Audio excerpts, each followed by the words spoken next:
meeting gets underway, but we are quorate. We have apologies this morning from DCC Jardine, who is covering for the Chief Constable, I think, today, from the Commissioner's Chief Executive, Jonathan Jardine, and from Devinder Jagpal. Are there any other apologies we need to note? No? Okay, thank you. Does anyone need to make a declaration of interest in anything that we have on the agenda today? See shakes ahead from the members. Thank you very much. So we have the minutes of the meeting that was held on the 2nd of July. Can we just check that everyone believes they're accurate? I'm going to just run through them page by page.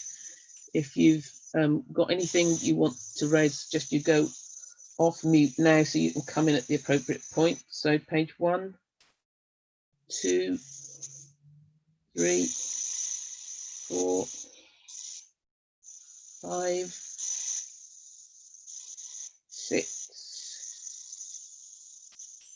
7, 8, 9, 10, and that is it. So I am assuming that everyone thinks that was an accurate record. I have to say we do have excellent minute taking. I very rarely have to even correct anything in the draft. So if we take those as a correct record, the only matter arising I have noted was that last time we were still awaiting an update on the value for money work. And my understanding is that that is still on hold pending a return to, as it were, normalcy and people having the capacity to something for a future.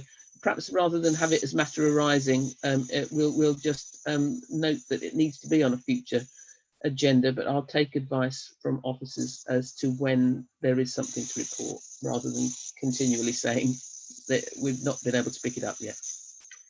Okay, so the first substantial item is the internal audit report. So I'm going to hand over to Lynn to present her report. Thank you. Thank you, Chair. So this is my usual update.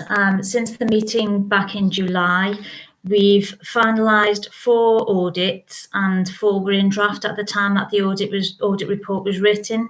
2 of those have now been finalised, and we've issued 1 further draft on domestic abuse serial perpetrators. So there'll be at least 3 that we report to the next audit committee. Was finalised, received a minimal assurance opinion, and 2 were given limited assurance, and they're some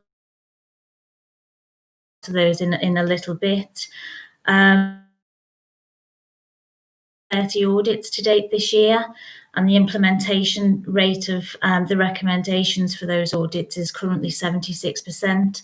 I think we are seeing some struggles with progress on the implementation of recommendations. You'll note from the updates in Appendix 4 that a lot of the updates are saying that they've been impacted by COVID.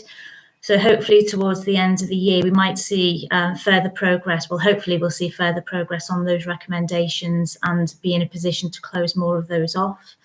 You will also note from the update that our audit performance is slightly lower than we normally would be reporting at this time of year. We're currently at 23%. And we should usually be around 30% at this time.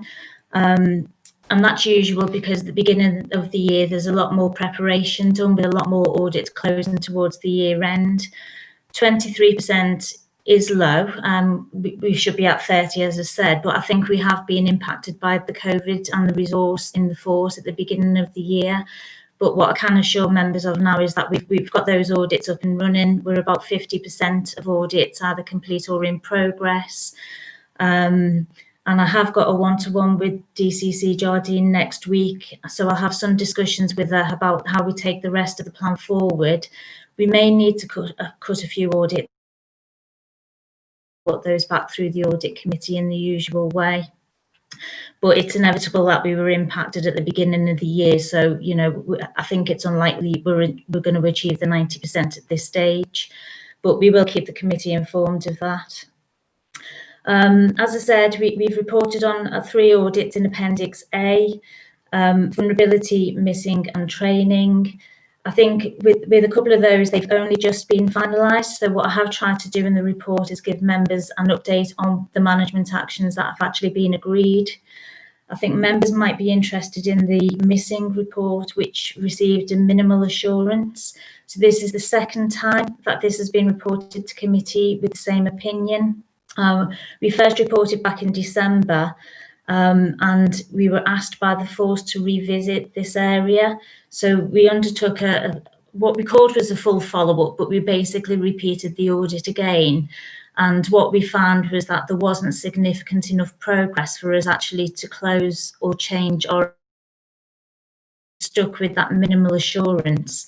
What we have done is we've kept close communication with the force since the audit report was actually completed. And we've got Sean Phillips here today to give members an update, and we can ask him any questions that we want to on the missing area. We've also got Gemma, who's done the report as well. So she can give you if you've got any queries on the content of the report, Gemma can actually update you on that. So there has been a lot of work ongoing, and the force are trying their best to get those problems resolved as quickly as possible. And HMIC are also got an interest in this as well. So we've been liaising with HMIC on the missing agenda as well. Also, we have Dean Sweet here today. So if members recall at the last meeting, there were a number of audits for which follow-ups had not been provided by the manager. A lot of those fell into Dean's area, so members requested that Dean attend today, just to answer any questions that members may have. Dean has provided updates for some of those audits, so the list has reduced, but he's attended it nevertheless, just in case there's any residual questions from members. So we've got a few people on the line, but happy to answer any questions in relation to the paper before handing over to Sean to give an update on missing.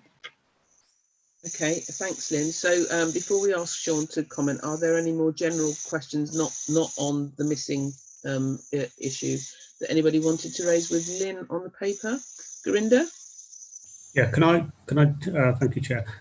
Just raise a couple of questions about performance generally. So I understand the impact of COVID and all kinds of things which have been happening over the last 6 months or so, which have impacted on performance. But the 23% figure is quite low, and I'm just wondering, do we have any benchmarking figures about other police authorities in terms of where their performance is on internal audit or comparable authorities, and also the implementation rate you mentioned was, and it's in the report, is 76%. Do we have any understanding of any benchmarking figures about, is that a good figure? Is it lower than you would expect? Is it higher than other comparable authorities? Okay, thank you, Gurinder. I think in terms of where we're at with the plan this year, I haven't actually got any percentages that I can compare to other forces, but my general understanding and awareness from looking at sort of the Institute of Internal Auditors website and from liaising with colleagues is that everybody is struggling this year from an audit perspective. I know a lot of public sector are really struggling to get audits off the ground. So I think in that respect, we're really lucky that we've got 50% of the plan actually in progress, and the force are fully on board for us to do those audits. Speaking to a couple of colleagues in other force plans, what we have got is a National Police Audit Group Forum that we liaise with, and we're due to meet those again in, I think it's the 5th and 6th of November over a couple of dates. So I can certainly ask for some information from other forces to try and gauge where we are. But I know from speaking to other heads of audit and from keeping an awareness generally of what's going on in the public sector, that we're actually doing quite well to actually have a number of our audits progressed. So I know that doesn't actually give you assurance about where we are in comparison, but I think that, you know, we would be reasonably placed if we did have that information available, but I can try and get that information for the next meeting. And in relation to the recommendations, I have tried to get this information before, and I don't think that a lot of organisations actually measure in the same way, so it is quite difficult. I do think that we have the force and the PCC have been impacted by COVID in relation to some of those recommendations, as I said. And I think our approach is one that I've sort of had some discussions with one of the members recently about. We continue to go back until the recommendations have actually been closed off. And what we might have to do is take a view, if the recommendations are, say, over 18 months old, we might have to transfer that risk back to the force and say we're not necessarily going to follow these up anymore, but we're sort of transferring that risk back to you for either you to accept or to progress and implement the recommendation. So I think we might need to change our approach there, because the 76% is probably misleading in that some of those recommendations are really old. And they're waiting for new systems to be implemented. So we know Connect is sort of being implemented at the moment, but keeps on getting pushed back. And I think a lot of the recommendations will be resolved when that comes along. And just to follow up, so with the difficulties around the pandemic set to continue, you know, what changes have been made in terms of how this work has been carried out, and what else, you know, what other ideas are there? What else could be done to improve further? Just before Lynn answers that, I can see Richard, and I know Richard had raised a similar sort of question in terms of the follow-up. So I'll bring Richard in as well at this point. Richard?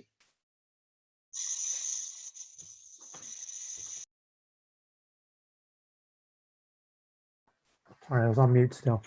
Thanks. And just to build on that point that Gurinder was raising, Chair, I think, and Lynn alluded to it, some of those points are quite old. And it was the conversation I think we had last week on the phone, Lynn. I'm not sure there's much merit in terms of it's the best use of a scarce resource like internal audit. Some of them are 2016, 17, and they're quite old now. Where I would be probably more comfortable was if we held on to the red and amber rated recommendations. I'd be more relaxed about the green rated ones that were lower priority. But I think you're absolutely right to say, push this back to management and say, actually, if this is not an issue for you, are you happy to live with that risk? That would only be my observation. Okay, thank you. I could see Neil and Mark nodding as well as that's a sensible approach. Lynn, did you just want to close off on that?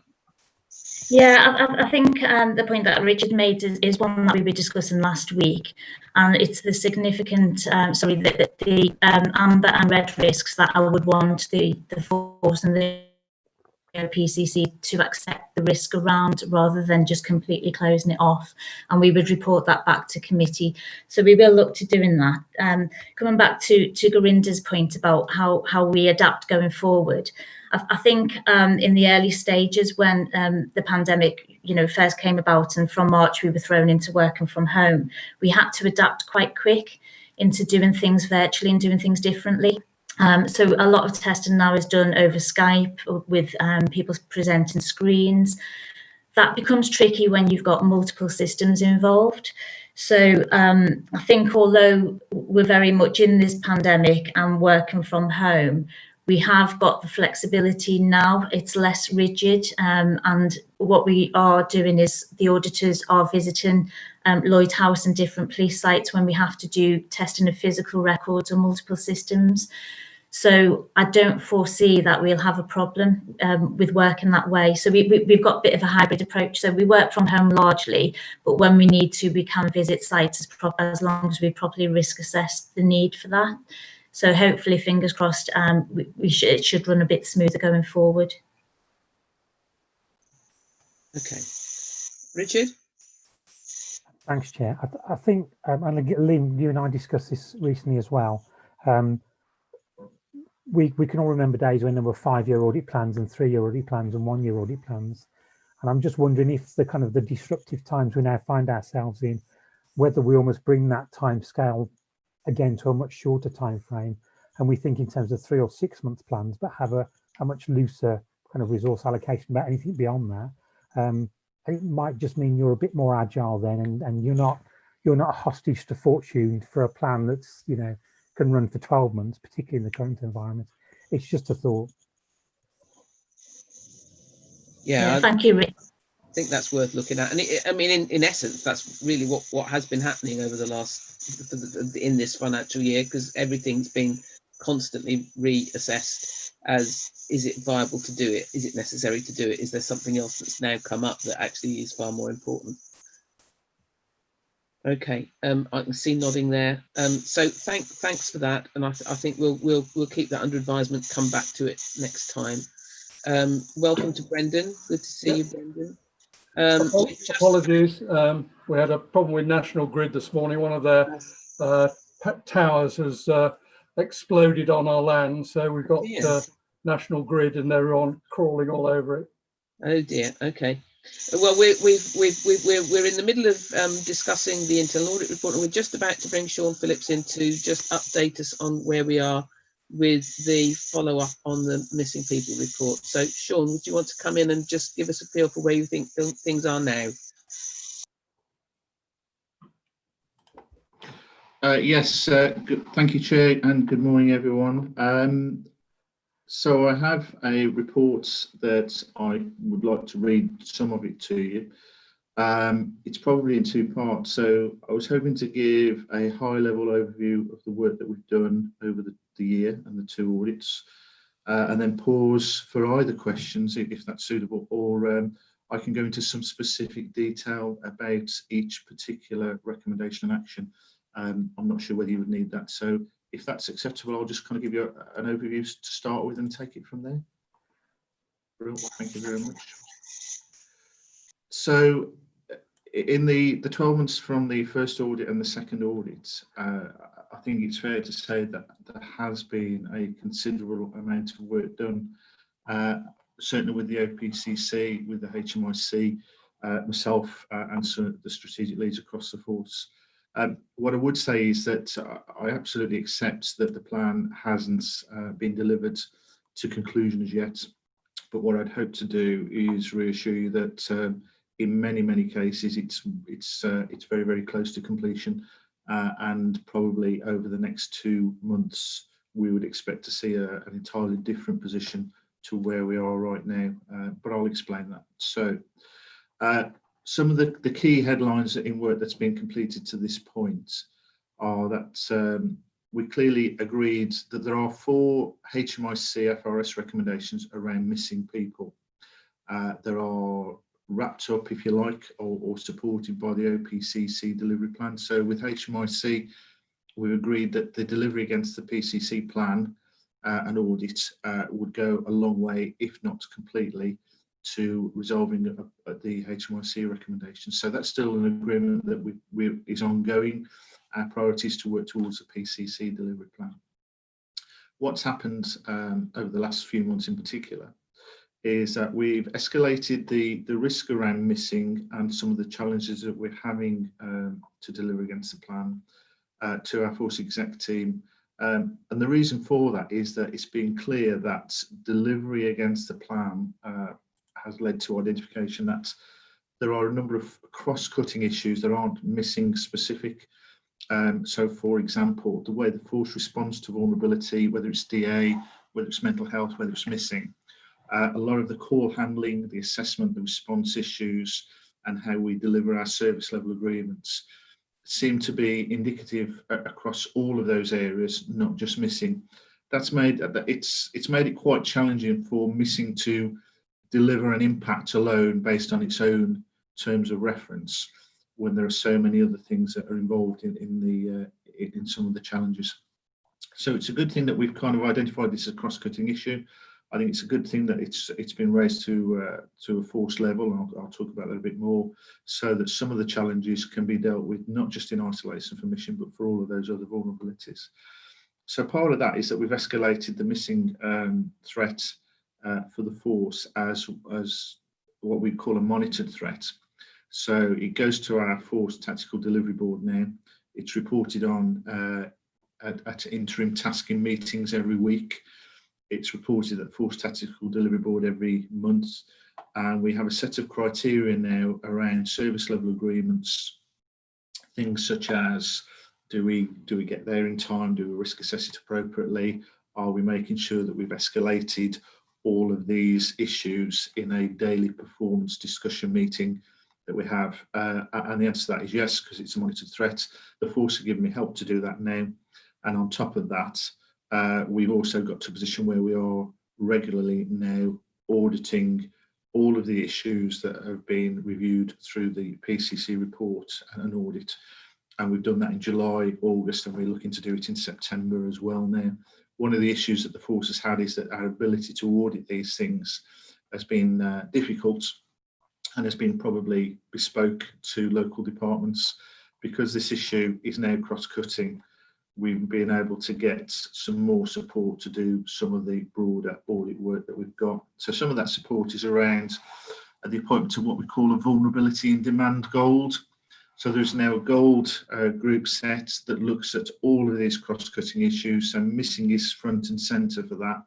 And I think it's probably fair to say missing has driven this gold group. So as much as the gold now, it will look at all of the call handling, joint response, and the crime recording or assessment of each of these issues. They meet every week. There's a specific action plan with specific leads. And there is now, or there will be, forming an audit team specifically to do these assessments. So the victim service assessment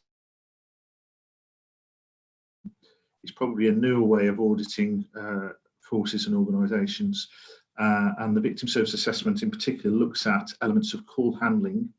How are we receiving, assessing and responding and monitoring our call logs? The second part is how are we actually responding to them? How are we getting there? What kind of service do we deliver? Are we delivering on time? And then the third thing is what kind of records are we creating? Are we putting crime reports in, or safeguarding referrals, or in this particular case, ensuring that the log and the compact record are fully up to speed. So the victim service assessment audit process is just kicking in now, and that's going to take us moving forward to develop our own detailed, systematic, ongoing audit process for this particular issue as well as others. So those things I think are quite positive in terms of escalating the risk to force, escalating the awareness to force, saying to the force that we're trying to achieve this missing delivery plan, but it's not just about missing, it's about other issues as well that are affecting us. And I suppose it's fair to say that demand always plays a part in this. We've had some COVID challenges as well. I'm not suggesting that COVID is the reason for the action still to be open, but whenever we have periods of high or change in demand, one of the things that tends to suffer is the ability to scrutinise a call and a log and respond in exactly the way we'd want to. And I think the appointment of this monitored threat status, the vulnerability gold, and the audit team is going to ensure that as we move forward, we will always make sure that we risk assess and respond within our service level agreement timescales as best we can. Or where we can't, there's an appropriate rationale as to what the issue is. Other things that we've moved forward on are prioritisation of key tasks. So there were some issues that, and this is part of being raised to a force level really, with the broader support. Some of the things that needed to be delivered within the plan are things around better interdepartmental working, so between neighbourhood police units, having a proper clear terms of reference about their role in missing, how they integrate with the locate missing team, and we've managed to get agreements for terms of reference, and we are putting those in place now for proper delivery and scrutiny, which again I'll come on to later. But there's other things around putting our efforts into services such as this strategy and direction team have put together a comprehensive performance monitoring programme that is available to all staff now and has been circulated to all staff, that allows people to understand what the risks around missing are in their areas, underpinned by their location responsibilities. And they can now drill into this data to look at demands, to look at harm, and to look at exactly how they can respond in their particular areas. That was fundamentally something that was lacking in previous years. And I have to say, one of the really, really positive things here is we now have a very significant performance management regime that's available to the force. So I guess on top of that, the only other thing I'd say is that I, as a child abuse lead and the missing SME, subject matter expert for West Mids, have managed all of these plans. That's the HMIC and a number of OPCC audit inspection plans in what I call a child protection delivery plan. Everything is in one place. Everything has a clear action, a clear owner. It allows us to track what we're doing. It's allowed us to sign off some other actions, in actual fact, some other audit recommendations. But what it means is I'm able to overlay where progress is made and whether it's delivering against the PCC audit plan or HMIC audit plan. So what I would say in terms of specific action updates, there were 10 key points identified in the first and the second audit, and the second audit clearly revisited the same issues. Of those 10 points, I can talk about them in detail if you like. One has been considered as closed, completed. The audit team have looked at that and are comfortable that that's a significant process to close that off. 7, and this is my assessment, but I've talked it through with Gemma, are considered as close to completion. And what I would say by that is that my definition of that is that it's minor work as needs to be done. It's a policy or a process has already been embedded, for example, on 2 actions, and that's been embedded for some time and proven to work. But what we haven't done is probably put it into a format on policy that makes it auditable for the force. So it's about top and tailing some of that work, really. So I would say that of those, the 7, most will be closed within the next 2 to 4 weeks based on some finer finishing, I would guess. There are 2, however, I would consider as ongoing but improving. We have made some progress, but if I'm honest, we need a little bit more time to make sure they're embedded. Work has started, and perhaps an example of that would be, part of our process is to see out the audit regime and make sure that we have a proper auditable process in place for missing and other vulnerability issues. Well, the audit team, from a force perspective, are being set up. There's no doubt that they are kind of coming together now, but I think they will have to have delivered an audit cycle to prove that they are effective. So that's the kind of thing that's probably taken a little bit longer term. So that's kind of where we are now. The only other thing I would say is during this period, we've had a change of HMIC lead from child protection or from child vulnerability in particular. So we've had to kind of spend some time revisiting that with a new lead to go through all of the issues again, to seek agreements that what we're doing for the OPCC delivery plan will still be relevant for the HMIC plans. So some of that is about kind of revisiting and catching up again, which is probably, it's helpful for a fresh pair of eyes, but it slowed us down somewhat. So that's probably my kind of high level summary. That's very helpful. And I suggest we see what the questions are, and then if you've got more detail and people have questions in those areas, then you can fill us in. But that's been very helpful.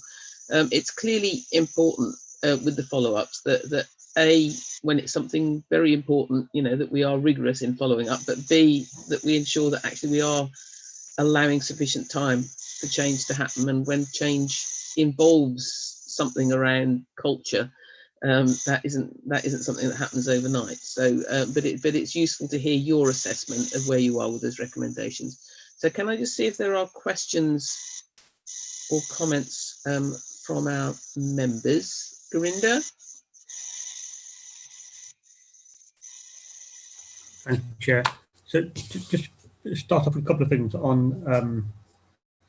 So when I read the report, and when I listen to what you're saying, a lot of this stuff appears to be around the working protocol, policy, procedures, things like that, and making sure that they are actually set out properly and things. And yet, you're kind of saying that these things are done, but there's a lot of the points are still around around those. And yet, when I look in the report, for example, the triage arrangements with local authorities, although in place, have not yet been documented to clarify the arrangements, roles and responsibilities of the parties involved. We talked about performance management regime being in place, but the report says ongoing quality assurance performance monitoring have not yet commenced, awaiting the outcome of the review. And I'm just wondering how far actually are we into really getting to grips with those issues and putting them in place and actually implementing them. Thanks, Gurinder. So, yeah, I think it is a good question, and I think it's probably important to note that there's been a real acceleration since the second audit, if I'm totally honest. So the stuff that I'm talking about around certainly the goals, the victim service assessments, and some of the Q&A stuff, the audit stuff that we're doing, has really kicked in probably since July. So what I would say is things that we've delivered. The neighbourhood police units now have a terms of reference that clearly identifies their role and responsibility around missing. That's documented, that's signed off, and that's being put into practice now. The reason we haven't signed that off is because we want to see evidence of them delivering against the agreement, but the agreement is definitely there. Likewise with the locate teams, they have a clear terms of reference around their triage process with partners. It's been signed off with partners, it's documented. Again, we want to see, and I think probably to be fair, we are there with that. We just wanted to see evidence that the triage process on a daily basis worked, it was recorded and documented, and there was some evidence of improvement. Similarly with the performance monitoring regime, so that's probably 4 to 5 weeks since it's been finally completed. That is now a process where there's a Business Insights app on the Force Intranet site. Staff can, and they've all been made aware of this, they can look at their own performance, their own data management, they can see where the risks are, they can see where the demand is, and they can actually do something about it in terms of an intervention. But again, so that's there, and it is being used. But I think it's fair to do this before it's considered as completed. I think seeing evidence of use, evidence of improvement, and documented kind of progress in each of the local areas is something that needs to happen. Because it's, rightly so. I think the audit team and the HMRC will say it's okay having a policy, it's okay having it documented, and it's okay having it circulated somewhere. But if no one's using it, then it's not of any value. So everything is about seeing it embedded, which is why it takes a little bit more time. Most of this work has really happened since the second audit. It was a disappointment to many, including me, that there was not sufficient progress where we thought there would have been.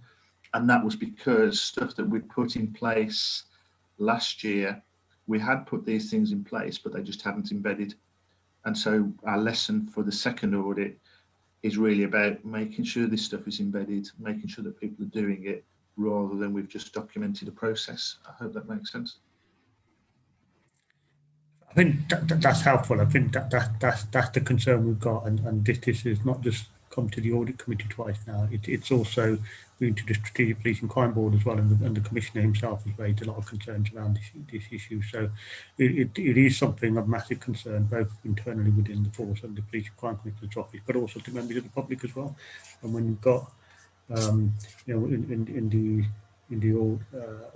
you've got instances, where a young person, a blog relating to a child was downgraded despite high risk CSE factors, things like that, throwing up when you're auditing these things, it's simply not acceptable. And my worry is that we're talking now, even now, about having policies and procedures in place and making sure people follow them, but we're so far down the line since when this was first seen to be minimal. And it's just how what assurance have we got that the things that are now being put in place are actually going to be embedded, if that's the real problem from previously? Just as you're answering that, Sean. I mean, I suppose it would, without asking you to sort of be specific, but are there geographic areas? Are there teams where it's proving more difficult to get this embedded than others, or is it something that you're still having to address across the board?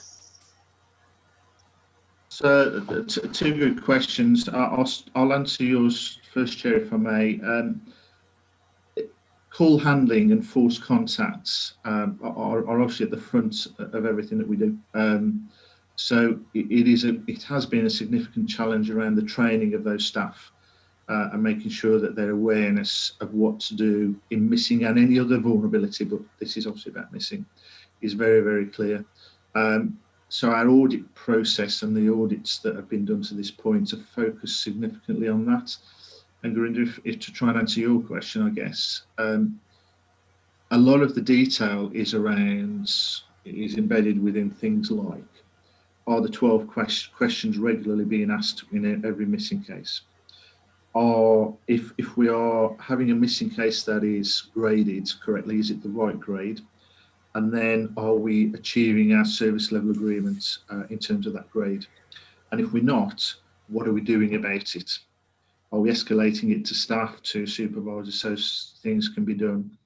And then there's a final bit about, if we don't get there in time and this missing person returns home, what are we doing then? How are we revisiting the grade? How are we revisiting our response? Are we making sure that we've done enough to safeguard that individual?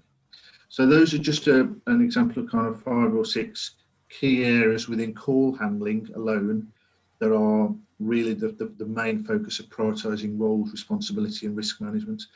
So the audit that Gemma and the team have done, and the 2 audits that we've subsequently on some of those key issues, that front end bit, and some of those key questions to reassure ourselves around the risk management and the response. There's been progress in some of those. For example, over 80% of incidents, the 12 questions around risk are being asked. Initially, in the initial audit, our risk assessment decision making was also right in over 80% of the time. Some of the issues that we were struggling with were achieving, if we classified it as a P2 response where we need to get to that incident within 60 minutes, we were failing to get there within 60 minutes. And demand plays a part on that. It takes us a lot longer to get to a missing incident than the 60 minutes sometimes that we would hope for. So those are the issues that we're really, really trying to struggle with, and we're trying to get a response to. Part of our response now, and this is as a broader force threat, I guess, is that we're looking at alternative ways of doing business. So we're now looking at, and this isn't with a view to lessening our response, it's with a view to improving our response. So we're trialing issues around a telephone resolution. So if this is an incident that we can deal with over the phone and investigate over the phone rather than send an officer to, we are trialing those now to see whether we can come up with solutions around that. We are looking to, and probably in the next three to 4 weeks, we will look to upgrade our missing person system. It's now being tested so that we can actually have a better response to missing by putting more detail in our systems and a lot quicker. We're trialing the opportunity for call handlers to start upgrading some of these missing persons compact records, data records, right at the point of call. So we're trying to be creative as well as just respond to the threats.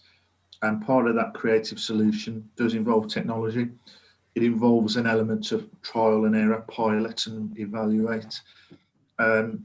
What I would suggest to reassure you is, one is that we've got a number of these opportunities ongoing, and 2, right at the very end of this, the force will have its own quality and assurance. And this isn't just for here and now, and it's not just for missing. It will have its own vulnerability audit team that will do Q&A around all of these issues that I've just spoken about. Every month we'll be looking at, did we do better? If not, why not? And that will be something that's a legacy, I think, that this has sparked, that will make sure that West Midlands is going to continue to review and assess its own performance in the areas that have been raised by the PCC audit. So that's kind of my reasons it's going to go forward, but it's also why it's going to take a little bit more time. There's so much that's happened since the last audit in terms of review, process, force support, the monitor threat status, the uplifting technology in terms of performance management, as well as the back-end quality and audit team, that I actually think this is going to, it slowed us down a little bit, if I'm totally honest, but it's only because the solutions are probably longer term and they're going to probably be there for a longer time, I guess.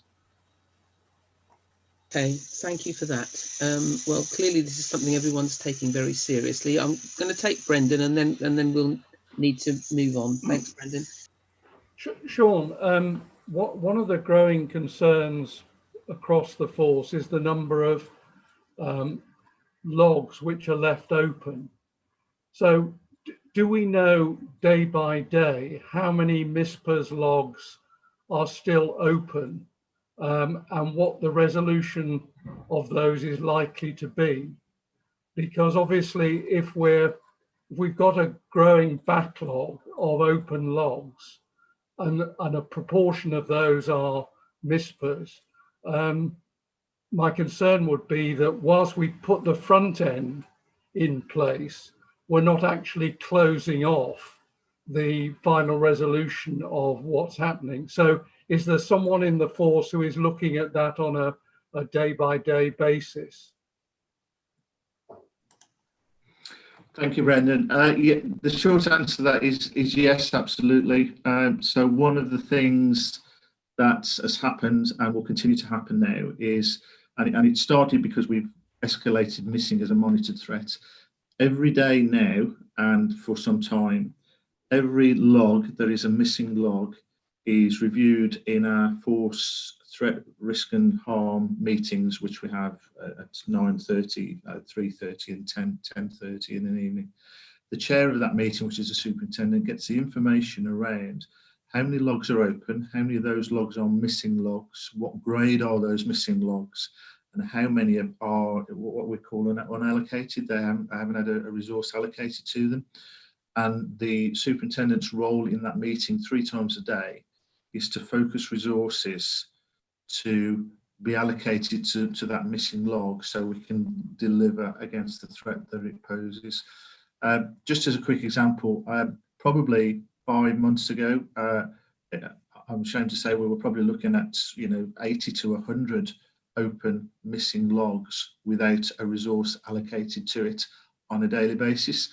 Now they would, they would kind of get reallocated, but often some would return home before we got there, which is part of that return home conversation I've just had.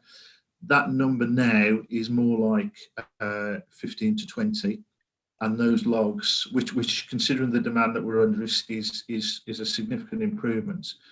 And every day, those 15 to 20 logs are now looked at for a resource to be allocated to them.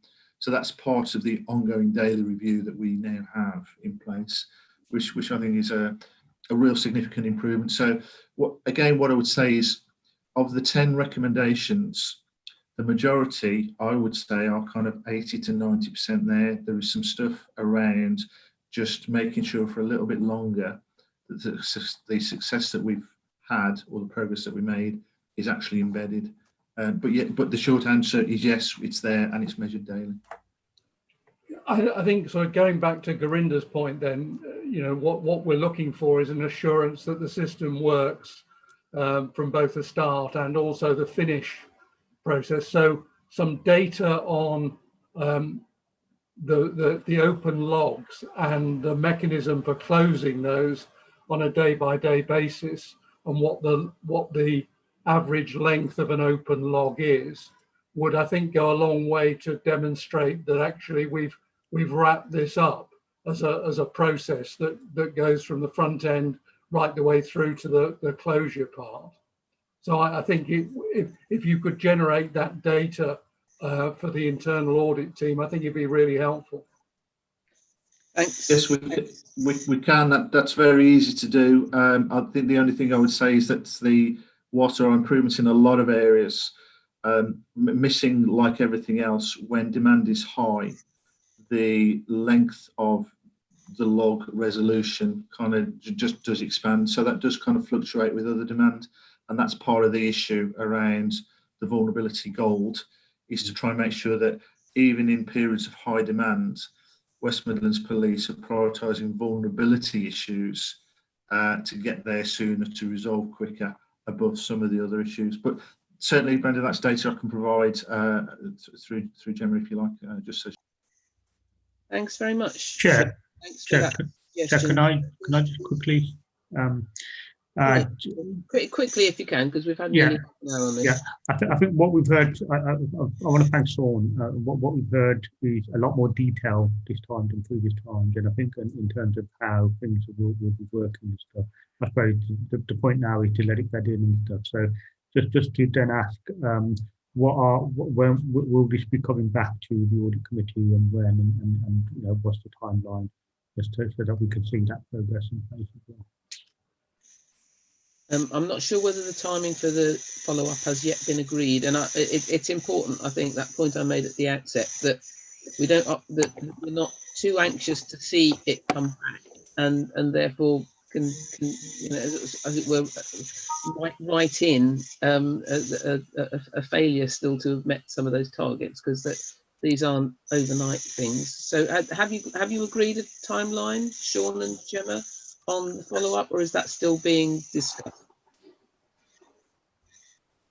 From my perspective, that's still being discussed, if I'm honest, Chair, and perhaps I can pick that up with Gemma outside the meeting.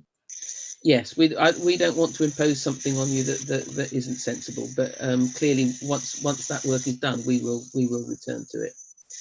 Thank you very much for your very thorough explanation and your clear determination to get this right. Very grateful for that. Thank you. Now we will move on. We've got Dean with us, waiting to give us a follow-up, just some assurance, I hope, on the number of recommendations where we've got management responses still awaited. So just briefly, Dean, give us a feel for where you think that's all at. Yeah, thanks. So we've cleared about 70% of the recommendations. I'd expect in the next 6 to 7 weeks, we'll have completely cleared the rest and made sure that those are embedded. So it's a real priority for us. Okay, thank you. So did anybody want to pick up anything specific from the appendix where we've got those detailed on what we're awaiting, or are we all happy that actually those are now being sorted? I'm seeing nods. Okay, that's excellent. Thanks very much for waiting a while to give us that assurance, but I'm glad to have it. Is there anything further on the internal audit report anybody wanted to raise? Chair, sorry, not specifically on the internal audit report, but Kath Hannon is trying to join us. She's just having technical issues, so she's asked me to pass on apologies, and she will be here as soon as possible. Oh, she's there. Just as you finish, just as you finished saying it, I could see her. Morning, Kath. Good morning. I'm really sorry. Okay. Richard, you were wanting to come back in, I think. Yes, it's just a single point on the vulnerability review that was in the paper, and the summarised points in Lynn's report highlighted sort of reporting and monitoring issues and implementation of actions, which is kind of akin to similar conversations we've had already. And I just wondered, did the audit actually uncover the reason for that, what was causing that? Is it the newness of the group and the lack of formality? Is there some other reason that's driving that? Yeah, thank you, Richard. I think you're spot on. Vulnerability is seeing a change in the governance arrangements. So what we are seeing is a lot of new subgroups set up. They've got a lot of new group leads, subject matter experts. So the formality around reporting on actions and identifying those critical success factors for their delivery plans isn't yet embedded enough. So that's something that they're going to be working on over the next few months. And I know Gemma's keeping in close contact with the leads there, just to make sure that that's going to be implemented and embedded. So yeah, that's exactly what it was. Great. Okay, that's lovely. Thank you. So with that, we've done on the internal audit report. Thank you very much to Sean and Dean. If you don't need to be with us any further, we're quite happy for you to go. Thanks for your attendance. Thank you. Thank you. We'll move on to the Treasury management update. We haven't got Davinder, so Mark, are you just introducing this? Yeah. We'll take it as read. Any key points from you, please? Yes, I am, Chair. Thank you. So as the report says, I'll quickly summarise the main contents of it. This is the 6 monthly update on the Treasury management activity for this financial year. Obviously, since the strategy was signed off in early March, it's been a very unusual year from a financing perspective. As we all know, government borrowings increased significantly to help with the economic shock of the pandemic. So from a macro level, in terms of interest rates, the base rate is around, well, it is 0.1%. And as the report sets out, our Treasury advisors are of the view that interest rates will remain at this level till around June 2022. And as you would expect, we've heard it all lots of times. Gross domestic products is down and unemployment is increasing. So obviously the impact on the economy is significant, and that means that our investment income has gone down and is predicted to go down this year. We were forecasting investment income of around 1.2 million, but we don't anticipate that to happen now because obviously interest rates have gone down. We expect it to be around 0.8 million for this year. The report sets out the sort of levels of investments we had at a point of time in the appendix, and also the level of debt we have at the moment. Debt has reduced slightly because we repaid a loan in September of around £2.8 million. And no additional borrowing has been taken out this year.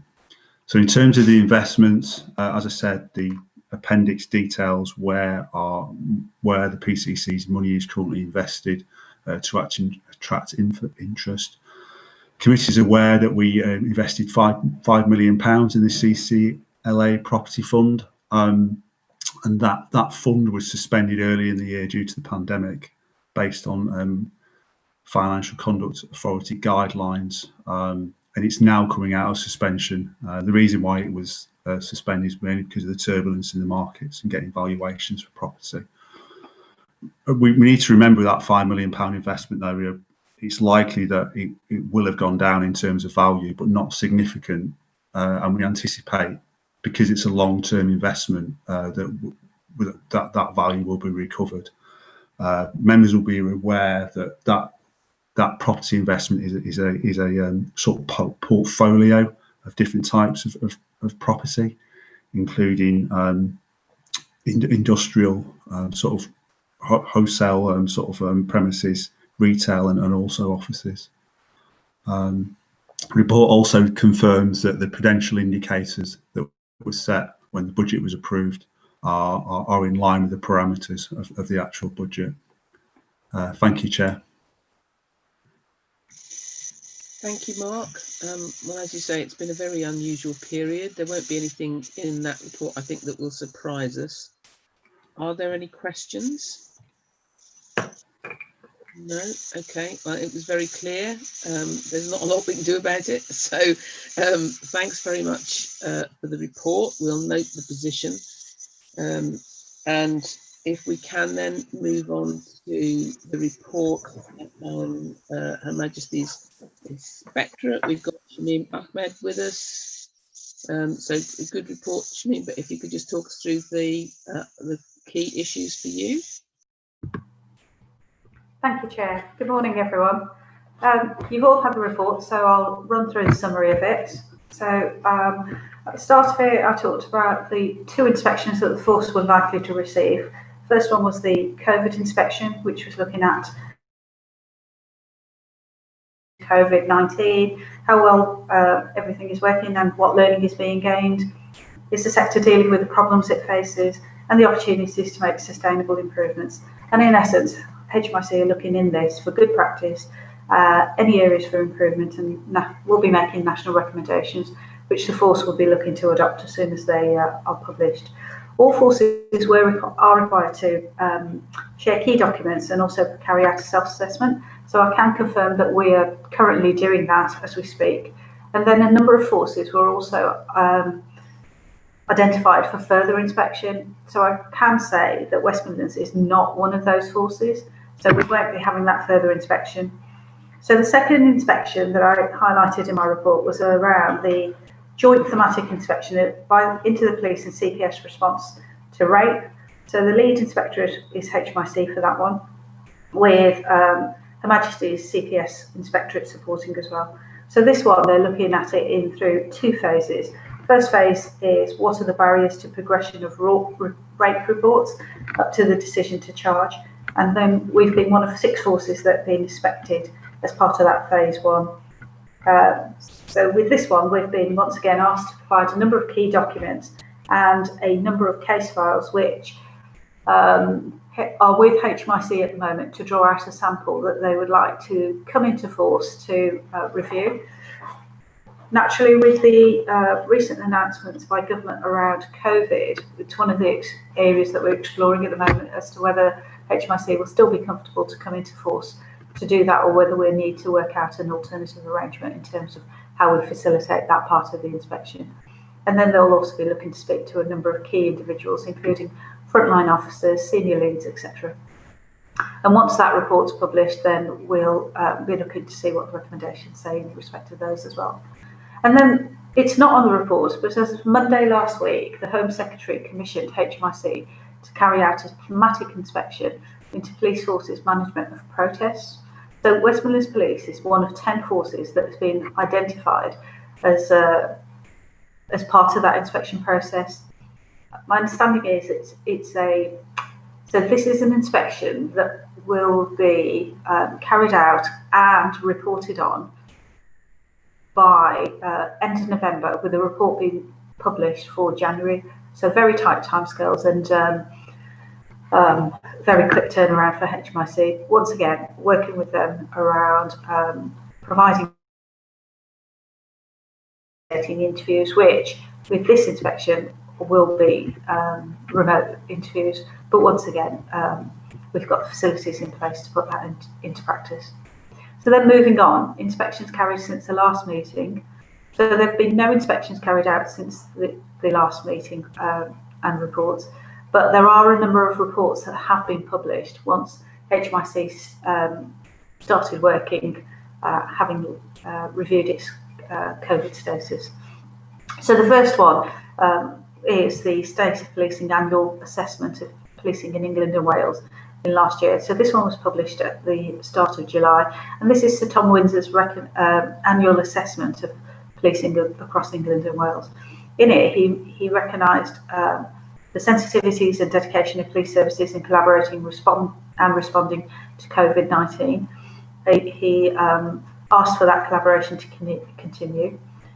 He said that there was recognition that the demand changed during COVID-19, with forces seeing increases in number of crimes reported online rather than in person, and also that there were some changes in the way that criminality was taking place, predominantly through the use of technology to defraud people. And there was some acknowledgement that there will be many lessons for policing and other criminal justice services to learn from the pandemic around the new ways of working. And West Midlands Police has been using a number of alternative ways to ensure that policing and the criminal justice system were able to work as best as possible during this time. So Sir Tom Windsor also talked about the planned increases in resources needing careful handling, because although the police service will be able to meet more of its demand, there should be caution that police effectiveness isn't solely measured by the number of officers or detective crime, and that its success should be measured more intelligently. He also recognised that recruiting and training officers in high numbers will present challenges to forces, and that the uplifts won't necessarily the next part is that there were deep-rooted problems with the funding formula, which the uplift won't necessarily address. And then there was a view around the demand for policing considerably outstripped supply. So Tom expressed his view that the current 43 force structure needed reform in order to meet modern policing challenges. So I'm sure our force, as well as other forces, will be meeting that with and looking out for further information with keen interest. And then there was also recognition that evidence-based sustainable approaches were needed to solve policing problems. The West Midlands Police have. Shami, we have all seen the report and read it, so you don't need to run through everything that's in it. Okay, thank you. Yeah, because you know we've all had the opportunity to read it, and they are published online. Thank you. Okay. So, two other reports. The one to draw out with for yourselves is the road policing report, which force was inspected on. Force has been commented positively in respect of that in a number of areas, and then I'd like to draw in respect of appeal assessment process. If I can give a quick update in relation to that one, which back in March I provided the committee with an update on the new assessment process that HMRC were looking to bring into force, which was looking to move to a continuous assessment model, looking at victim service assessment, which Mr. Phillips explained briefly as part of his missing update, an operational assessment that would look at how well services are provided, and an organisational assessment, which is how well forces are run. So that will look at core questions, topic areas, and characteristics of good performance. And what HMRC will do is triangulate the evidence through data analysis, force management statements, evidence collection by the force liaison lead, other inspectorate evidence.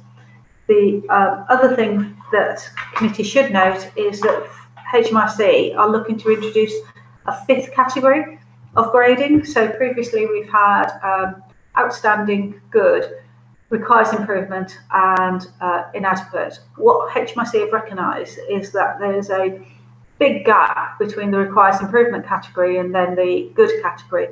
So with good being demonstrates substantially all the characteristics of good, and requires improvement being a sufficiently substantial number of areas for improvement. So they put out for consultation the option of including a fair category, and it's my belief that all forces have responded positively to that. So that will look to cover off an appreciable number of areas of improvement. So it will provide that middle ground between the good and the requires improvement. And that will form part of the new appeal assessment process, which is still likely to go live around about April, with forces in the first, at the start of that inspection, looking likely to be notified in early February, I would have thought. Okay, that's an interesting move, but good to hear, I think. So are there any questions from members? Brendan? Just two questions. One is, you referenced that on roads policing we were positively commented on 3 occasions. Were there any negative comments in any of the reports about West Midlands Police? No, sorry. No, there weren't. Okay, good. Because it's always nice to get both sides of the equation. Second question is, do you know when the next crime recording audit is going to take place from HMIC FRS, and when that will land on WMP? Yes, so thank you for that question. So I take it by crime recording you're referring to the crime data integrity aspects of it. So HMRC have now incorporated that into the victim service assessment. So their aspirations are to inspect all forces triannually in respect to that, and we will be one of the forces that will be inspected on it at the start of the new inspection process. So that can take place, as I said earlier, probably early next year, but HMRC evidence towards an inspection can be collated anything up to 12 months in advance. It's not very clear, is it? Unfortunately, we haven't notification. No, that's all right. If it's likely to be next year, it provides a framework for some of the issues that we've got on missing logs, which I think is an issue that we're going to really have to work hard to get rid of, in order that we don't end up with the negative comments when they come to inspect us. But if we take the view that it's sometime next year, I think that would be well worth remembering over the next couple of months. Absolutely. So Mr. Phillips referred to a new audit function and a new vulnerability goal.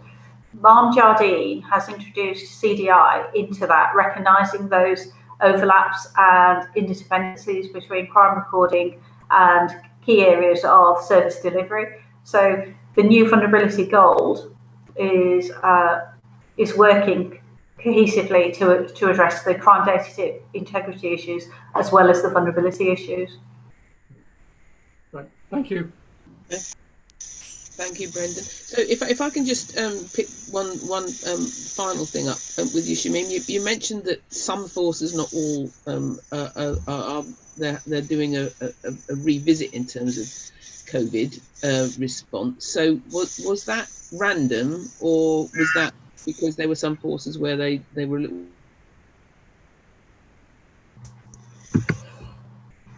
Chair, I do have some data for you in respect of which forces have been chosen for that.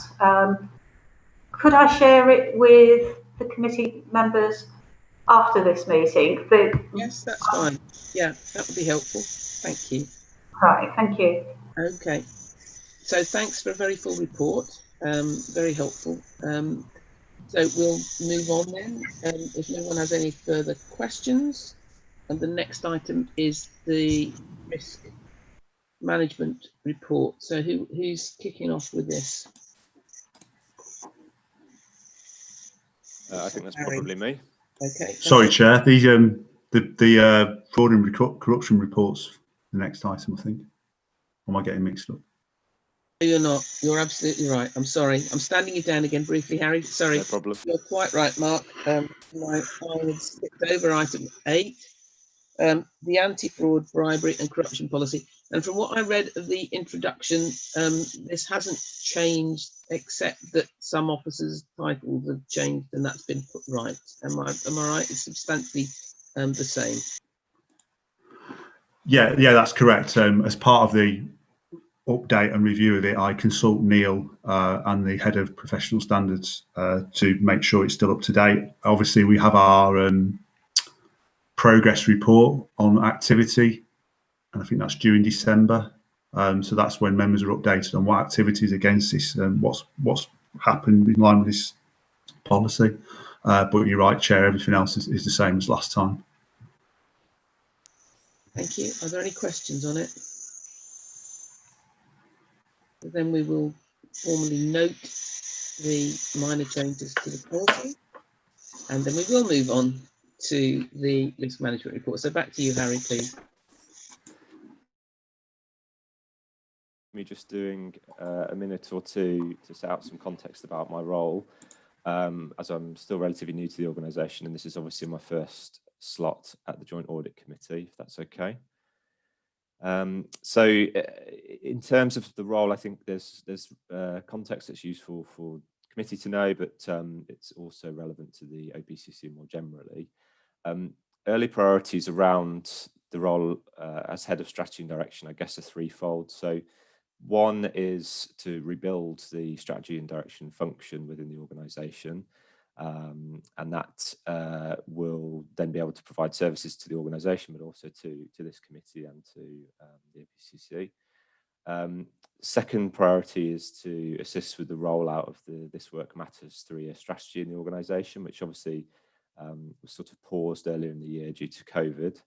And then the third early priority is refreshing our view of the external environment in which we operate. So I guess this is the bit that's sort of most pertinent to the agenda item that we're now discussing in terms of risk.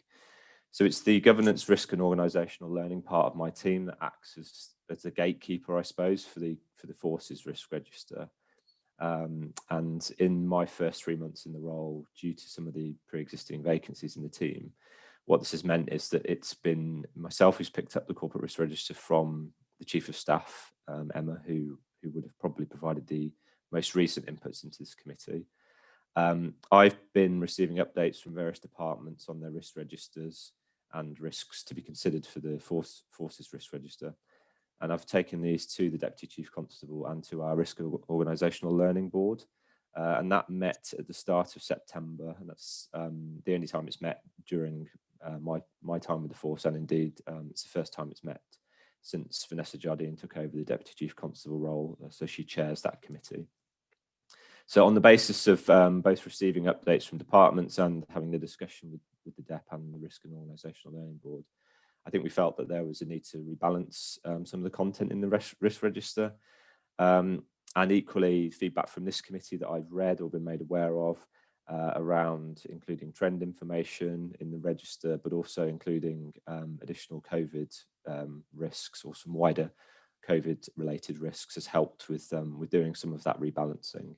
And that's really what's formed the basis of the content of the report, particularly paragraphs 2.1 to 2.3, where I've talked about some of the changes.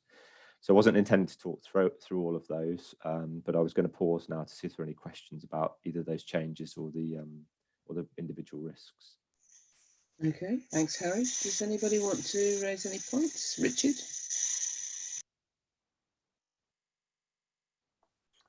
Thanks, Chair, and thanks for the reports, Harry. It's very helpful. My first observation is the trending indicator on the Force Register is a really helpful addition in my view, so thank you for that. On a more generic point, I'm just interested how 3 months into the role you see how joined up information feeds into the registrar to inform the various ratings you give it. So by way of an example, on the PCC register, there's a risk which is number 11, developing a modern workforce and supporting staff. And the scores haven't changed between the last report and the last committee and this one. But we've had an internal audit report in Lynn's paper as an earlier part of this agenda that highlights all sorts of issues around training, which to me seems a driver of the scoring mechanism we might have for that particular risk. So it's an example, but I'm just interested in what your thoughts are this new into the organisation, about how it all joins up so we get a complete picture around the ratings and exposures on risk. Okay, thank you. Happy to answer the first part of the question, and Mark might want to follow up on that individual risk. I think that in terms of the principles around risk management and the kind of escalation approach that we're trying to adopt here, I think it's sound. I think the issue is that in terms of the governance setup that we have, and in terms of my team's role in helping with recognising or facilitating those discussions, and then the process of escalating risk, I think because of the lack of capacity in my team, it's been difficult for us to be across all of the various parts of governance. I suppose I would say, and again, I'll let Mark follow up on this point, but my understanding is that there's representation from the OPCC in various parts of the governance as well, so that helps keep the conversations joined up. But I definitely think there's more to do on this front, and certainly in terms of understanding what is an appropriate risk to be escalated or discussed sort of at the top of the organisation that might be relevant for the Force-Wide Risk Register. I think people still need a little bit of guidance around that. So that's all part of the review that I've outlined in paragraph 2.4 in the report as well. So Mark, I don't know if you want to follow up on that individual risk. Yeah, sure.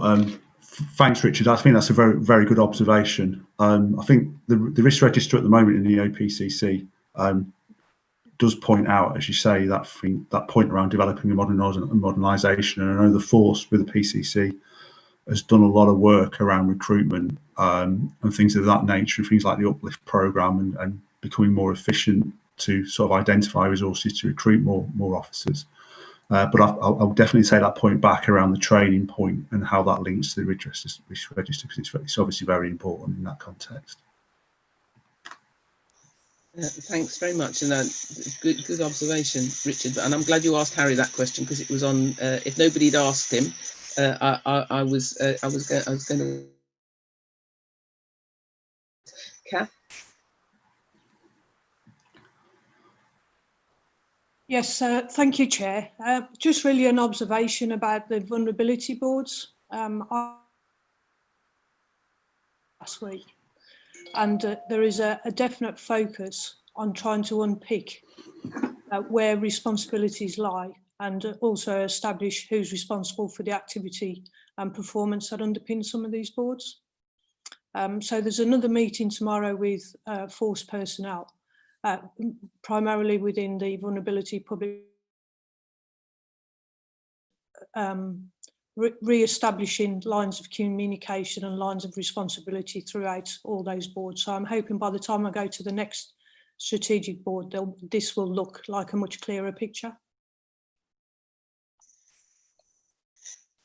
Okay, thanks, Kath. Gurinder? Yeah, just a question on the force register. So I see the changes, and I'd echo Richard's comment about the trending. I think that is really helpful. Just in terms of the risk rating, so you're using system high, medium, and low, and I presume there will be some work behind that in terms of what each of those classifies. And I suspect, because there will be quite broad bands, how do you propose to indicate changes over a period of time in those risks? I'm thinking a number-based system, as in the OPCC register, perhaps is more responsive to changes than something like this, or maybe wrong. Yeah, I think you're right. There's a scoring system that sits behind the ratings that I've kind of labelled up in the register that you've received. Over time, I think we'll move to a more precise method of assessment from that perspective. And as I mentioned in my context setting, I think the only difficulty now is I don't think we necessarily have a systematic way of aggregating risk and giving it a score that is necessarily consistent across the register. And I think, some good examples of that would be things around COVID or around the transformation program, the 2020 program, where I think, there probably are some big kind of strategic or organizational risks, which, it's not necessarily easy to kind of mash them together. So my intent definitely is to bring out the scoring in future, understand the trending kind of points a bit more. Yeah, thank you for that. I think we've made comment in the past about being way to make the comparison between the risks in the two registers and where they sit in the scoring. So I think we will welcome if there's some move on that allows us more readily to see if that's keeping the chief constable awake at night. Is it scored properly? Sure. Brendan, you wanting to come in, or have you just not muted? Yeah, Brendan. No, it's really just a question. We've got Connect and Control Works marked as a risk under benefits realisation, which of course it is, because it's fairly fundamental to delivering operational improvements. The question in my mind is, given the risk that if Connect goes badly and the interface with Control Works doesn't work in the way that we think, the risk there is that we're likely to destabilize one of the key fundamentals that the force operates on. So the question I had was whether, if one steps back, whether we ought to include Control Works and Connect interface as being a risk that is not tactical, but actually strategic to the whole force, and whether anyone's looked at that as an issue. I mean, Neil may be able to make an observation on that.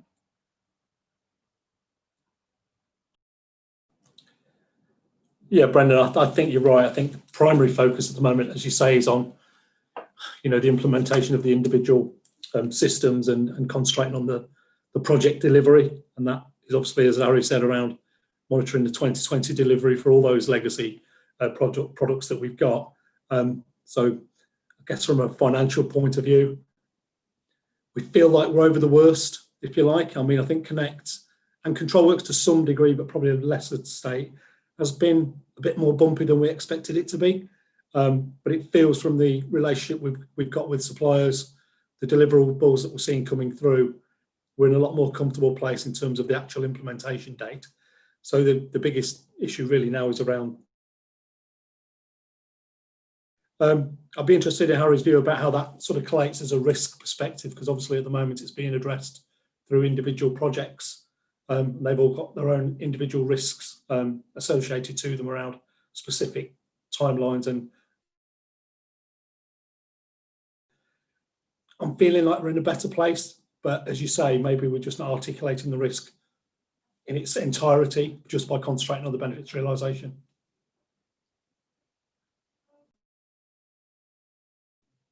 I'm happy to come in there. I think getting 2020 programme on the kind of on the register to some extent was the first part of the task. Or fleshing out the kind of strands, if you like, within the new strategy that might provide a useful set of categorizations by which to classify risks in the future. So I think we're going to have to look at our portfolio as a whole, and what's sort of closed, but we're still trying to exploit the benefits of, and kind of use all of those different lenses in order to bring the risks to life. Yeah, I think it's the combination. You can have risks in separate buckets, but put them together and they have a multiplier effect. And that's my concern, that we've been through a lot of grief and pain getting ControlWorks working. We know we've had pain in getting Connect to where it is at the moment. From someone who sits on the ControlWorks project board, they're flagging up that their major risk is what happens when it interfaces with Connect.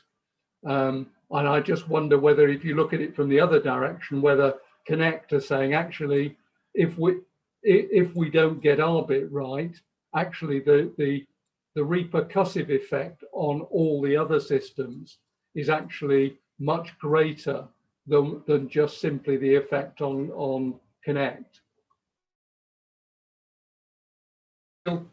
Thanks, Brendan. We ought to really just try and understand exactly where that,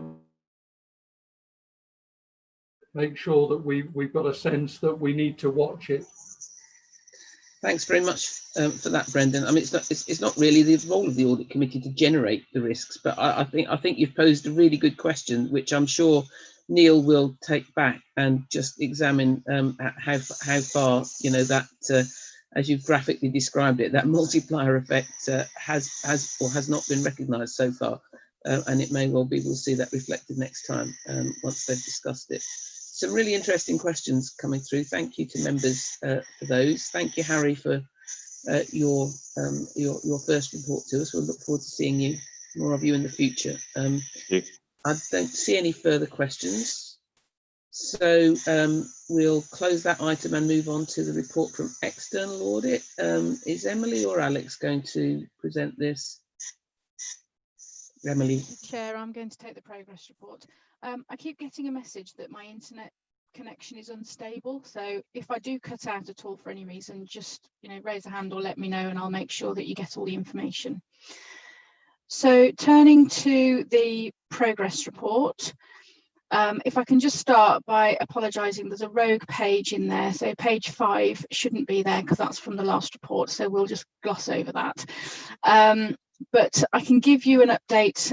We've broken it down into the different sections of the audit. So turning to page 3, financial statements, just to say mirroring the experience that Lynn's had with internal audit, our external audit work is also taking longer. That being said, the force has been amazing at actually responding and getting information to us. So through no fault of anybody's engagement or effort, but what we have found is that, as Lynn said, actually having access to systems or things where we'd normally sit next to somebody and watch them do something on a screen, all these are presenting challenges which are taking a little bit longer. So we're not as far through the audit as we had hoped, but the deadline has been extended to the end of November. And so with that in mind, we are still able to report that we are able to meet the deadline as far as we're aware at the moment. The challenges for us will be around some of the information which comes from elsewhere. So, for example, the information coming from the actuary for the pension information, and then we can't sign your opinion until the West Midlands Pension Fund has been signed off. So, so we'll have to wait for them, and if they have delays on their audit, then that will have a knock-on effect. But you won't be alone in that, because it will be every local authority within the West Midlands with awaiting information and waiting that opinion, but we can keep you posted. So just moving on to audit fees, which we felt was something we needed to bring to your attention.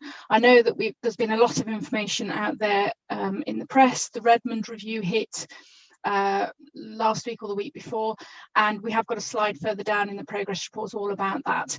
But just to say that on the basis that not only is the audit work taking longer, but also coupled with the level of detail that we're having to cover to meet the regulators' requirements in terms of the large estimates. So that being the property, plant and equipment estimates on valuation, and also the pension estimates on the liability going forward.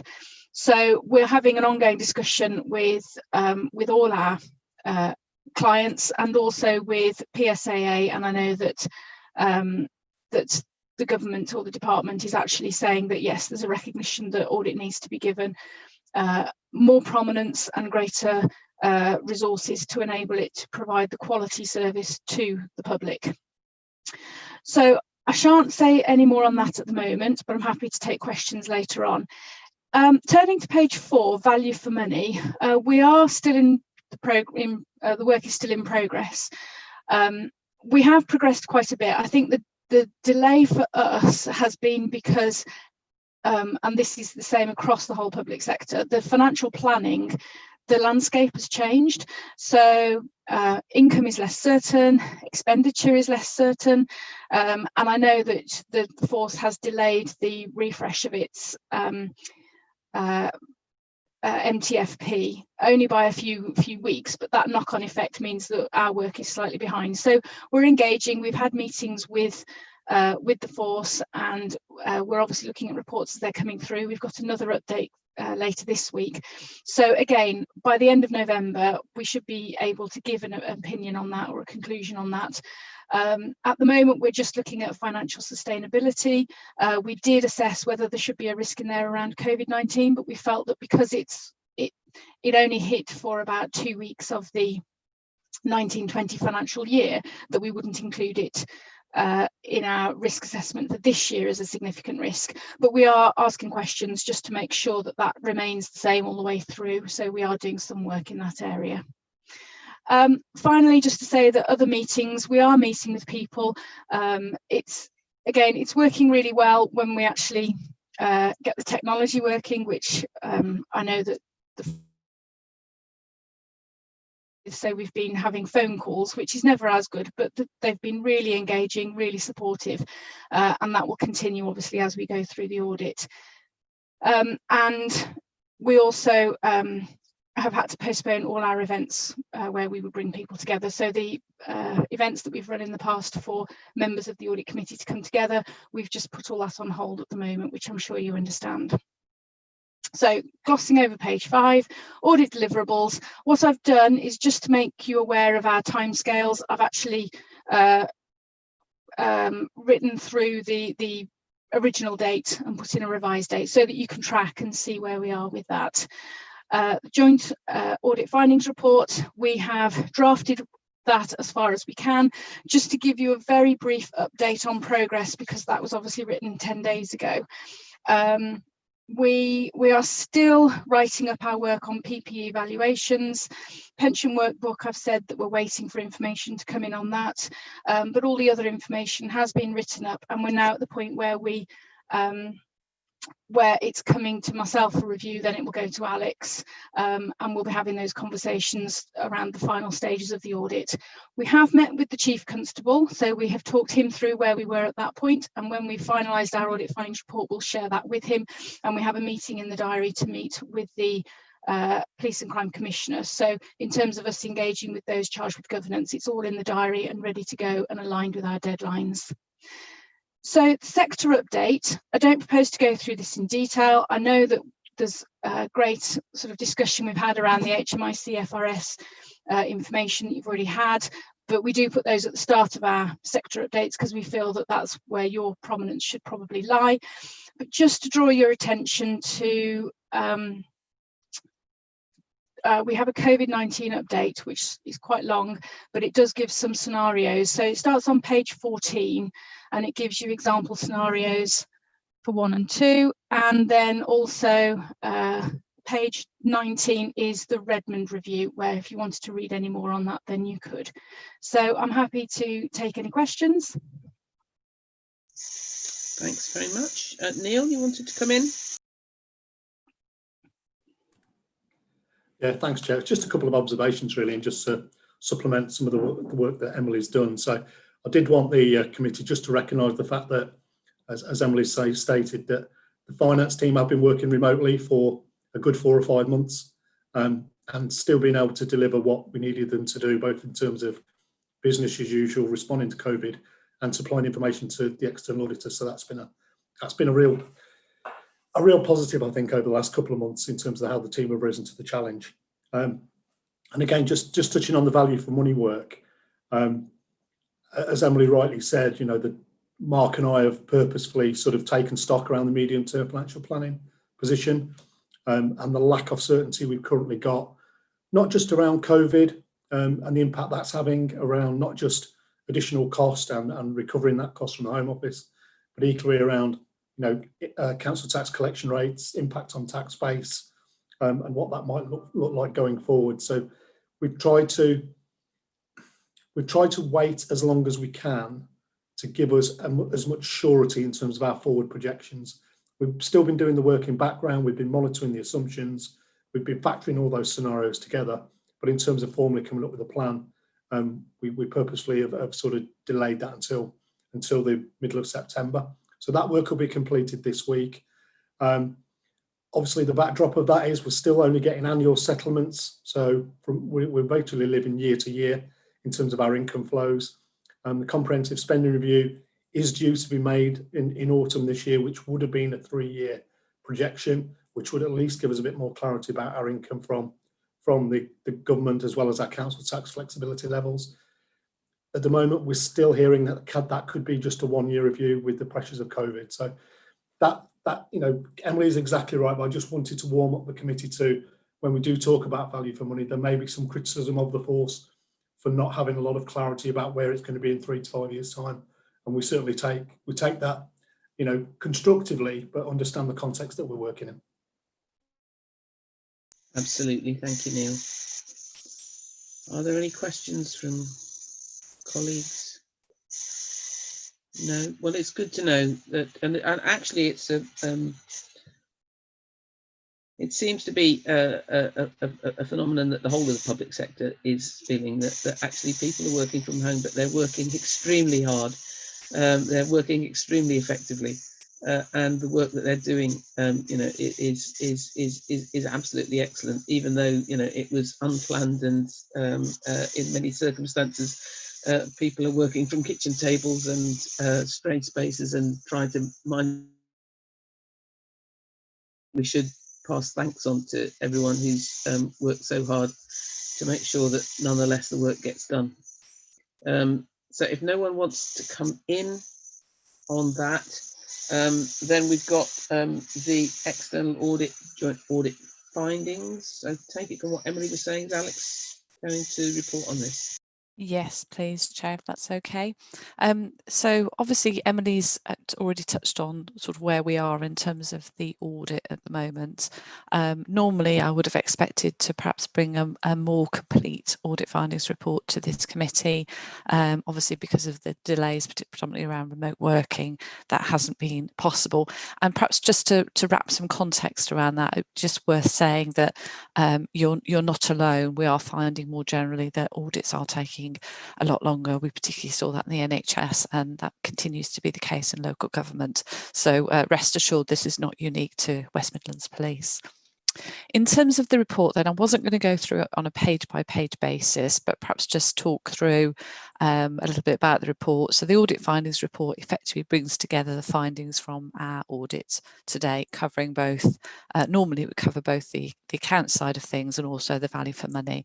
As Emily's already said, the value for money work is ongoing, and we'll report that at a later date when it's perhaps a bit more substantial. We can actually report back to you something. In terms of the headlines then, in terms of financial statements, so our work has obviously been undertaken remotely and will continue to be remotely. That is the general view of the firm. I mean, we are allowed to go out to clients in very exceptional circumstances, but to be honest, although it's a bit slower, it has been working very well, working remotely with the police force. In terms of where we are, as Emily said, so the McLeod pension issue continues to rumble on. You may recall it from last reports back from the actuary around what those figures might look like and what that means in terms of the accounts. I mean, clearly, often these are big numbers, so they're likely to result in a material amendment to the financial statements. But obviously, once the work's complete, we'll be able to report back to you as to what the actual real impact is. In terms of the work and where we're at, as Emily quite rightly said, so a lot of our work is being completed and is at the stage where it's coming to both Emily and myself for review. To date, I don't think we found anything of particular significance that we need to bring to your attention. But at the bottom of page 3 of our report, our anticipated audit report will be unmodified, but the likelihood is with the PCCs will include an emphasis of matter paragraph, and that relates to the material uncertainty around the valuation of land and buildings. So just to put that again, put a little bit of context around that. So obviously COVID has had massive effects on various things, including the valuation of land and buildings more generally across the country. The guidance that the valuers have had from their institute, RICS, has largely said, well, there's lots of unknowns. You need to put an emphasis of matter in your report, and obviously that's then rippled through into the accounts and then will ripple through into our overall audit opinion. But it's not a qualified opinion, and it is consistent with what we're giving at the majority of local government's accounts. So again, just wanted to reassure the committee that actually this isn't, this is a reporting matter. It's nothing to worry about, and it certainly isn't indicative of West Midlands Police and the accounts process. Moving over the page then. So we've talked about value for money. We've highlighted there about COVID-19 and about the, obviously the fact that we're all predominantly working from home, which has largely worked very well. The likelihood, as Emily said, is that will have an impact on audit fees, but that's obviously some way down the line, something we'll need to discuss. We need to get the audit out of the way first.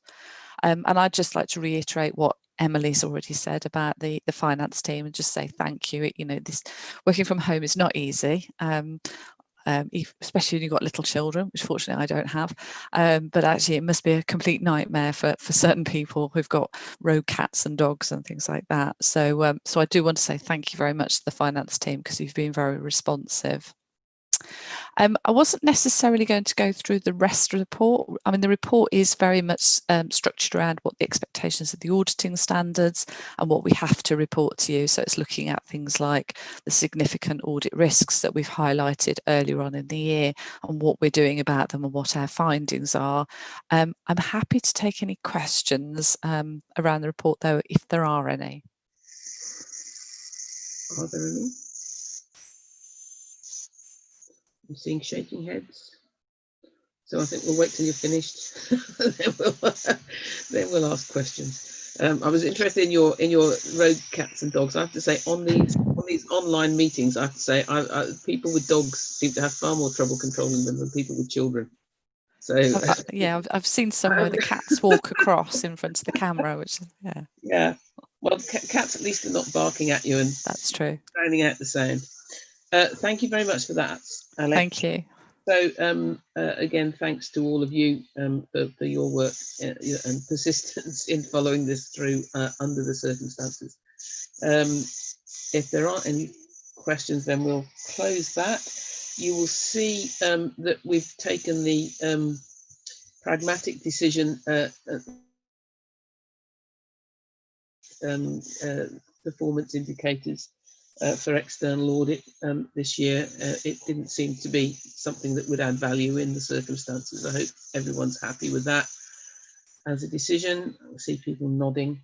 And we've got the forward work programme for the committee there for noting, just as the internal audit work itself may be subject to change. Of course, this may also be subject to change if further changes are required, given the circumstances everybody's working in. So that is the end of the business. Does anybody have anything further they want to raise that we've not covered off? No? Okay. Well, thanks to everybody for their input. Thanks to the support staff for what they've meeting. It's 11:11. I'm going to propose that the private meeting kicks off. Those of you who will be in that will have a little bit of time. Those of us who haven't got somebody in the house to bring coffee to go off and procure our own, and we'll resume at 11:25. Thank you very much, everybody, for your